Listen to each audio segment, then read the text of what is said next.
So that building behind me, that is the Bank of England, and today their Monetary Policy Committee increased the base rate of interest again for the 12th consecutive time in the last 18 months. It's a record rate, are now highest since 2008. I was going to do the whole video for you here, but there is some really noisy roadworks just down there. So I'm going to head back to the hotel and I'll give you a full analysis and looking in detail exactly what their minutes say about future increases or cuts, plus what is in store for inflation. And as ever, I'll give you an update on what it might mean for your savings rates and your mortgages. Right, I'm back in my hotel now and I've had a chance to look at the minutes from the Bank of England's Monetary Policy Committee to say why they made the decision they have. So I'll take you through that first of all, and then we'll get into what it might mean to your actual savings and mortgages and things like that. So the decision to increase the rate to 4.5%, but from 4.25%, so that quarter of a percentage point increase, was taken by the majority. 7 out of the 9 people wanted that increase. 2 people wanted it to stay the same. And the reason why the majority wanted it to move up was because inflation hasn't fallen and is unlikely to fall as fast as they expected. The whole reason why they do increase these interest rates is because that in theory will bring down inflation, because people are less likely to spend money, therefore prices will drop down to get people in. That's the kind of the economics behind it in brief. So a big part of that, the inflation rate, the last figure we had was at 10.1%, so higher than anticipated. And a big part of that was food prices, the inflation on those 20% up year on year. Absolutely massive, affects everybody, particularly lower earners, because we've all got to buy food, but actually a larger chunk of your income disappears when you're buying food, particularly with prices like that. And although other prices are still expected to fall, inflation is still expected to drop down over the course of this year and beyond.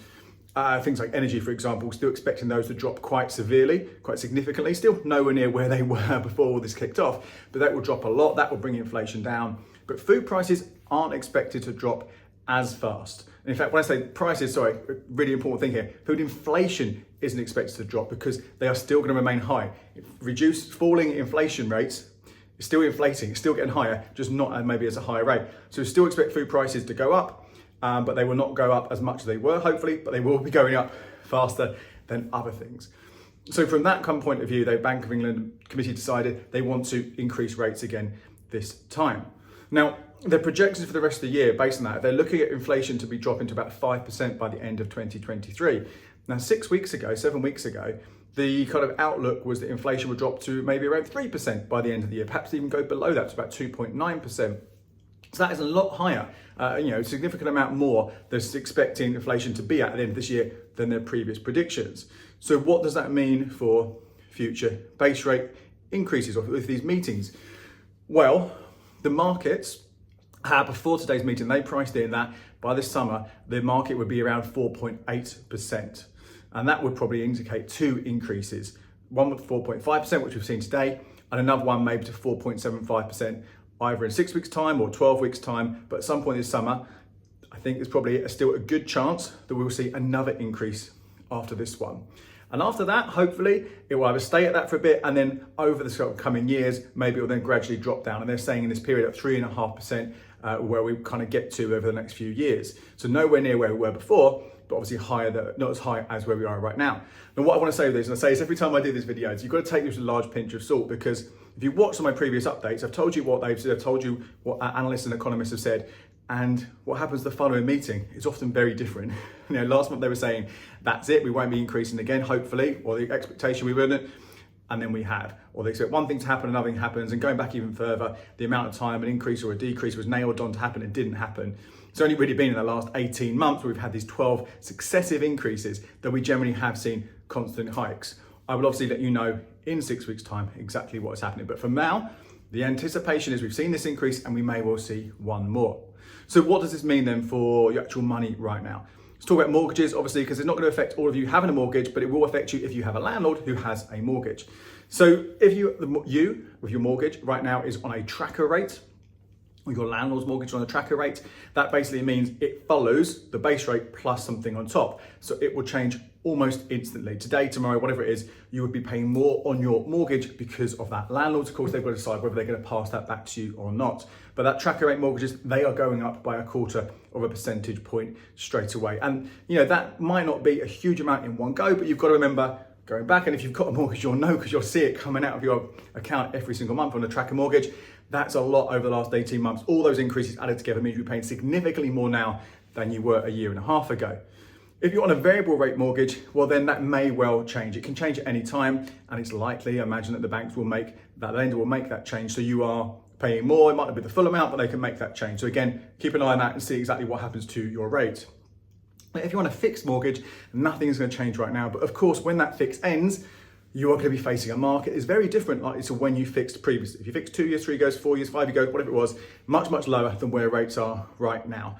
So you've got a question here to decide, any of you guys, whether we're on a track and rate, a variable, or on a fix. What do you do? So you could, of course, look at doing something now, particularly if you're on a tracker or on a variable, or if your fix is coming to an end shortly. You can have a look what's going around. You can generally get a deal agreed with many lenders 3 to 6 months before you actually need to do that. Worth having a look. You might want to, if you're worried about rates going up again, or you're concerned that maybe they will fall at some point, then maybe you can get one which you can get out of. So you get this kind of locked in rate now, but there aren't any charges or fees. So again, look around for those, ask those. It might be worth talking to a mortgage advisor who have a better sense of the products out there which will allow you to do this. You could, of course, opt away from a tracker if you're thinking maybe rates will come down, because when we're still figuring out things what were going on from that crazy mini budget last October time, when rates went massively high on mortgages because of what was announced in that budget by Quidco and Liz Truss.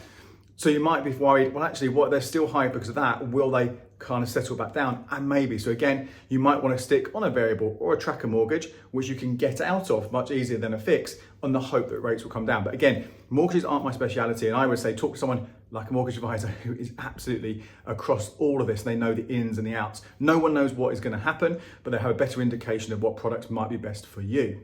Now let's talk about savings. Obviously, this is good news. A base rate increase will mean that our savings rates can improve. Not saying they will improve, but they can improve.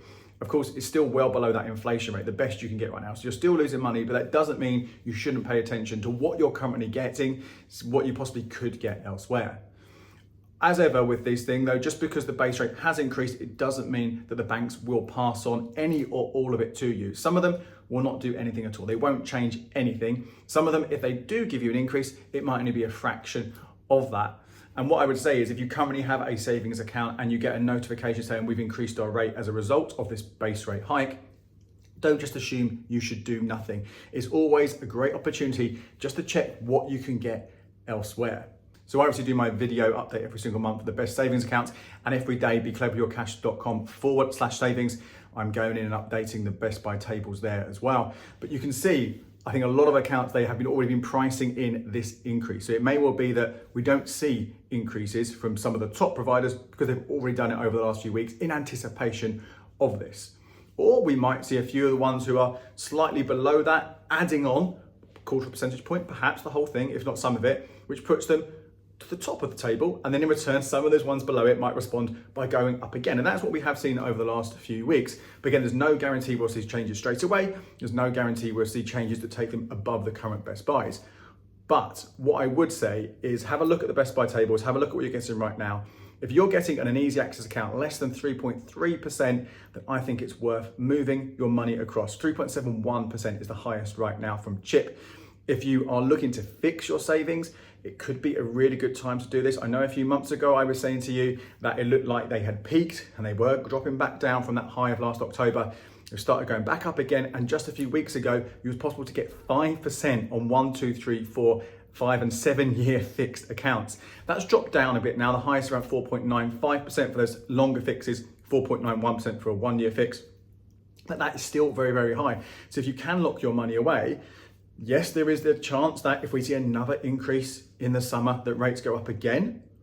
But there is also a chance that if they have already priced these rates increases into those savings rates on offer right now, we might not see any more, and this could be a peak. This is with a fix, you're always weighing this up. You're always having to make a decision about whether to go for it and lock in a rate in case they drop, or to see what happens if they increase in the future and go up again.